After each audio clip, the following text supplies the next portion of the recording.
This is a movie that my father, Al Burr, shot in approximately 1962.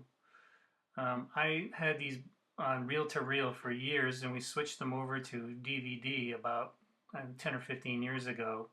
And I just recently switched them over to digital so I can import them into iMovie. As you can see, this is Main Street. This is in front of the hardware store. I think George Maynard probably was running this store still in 1962.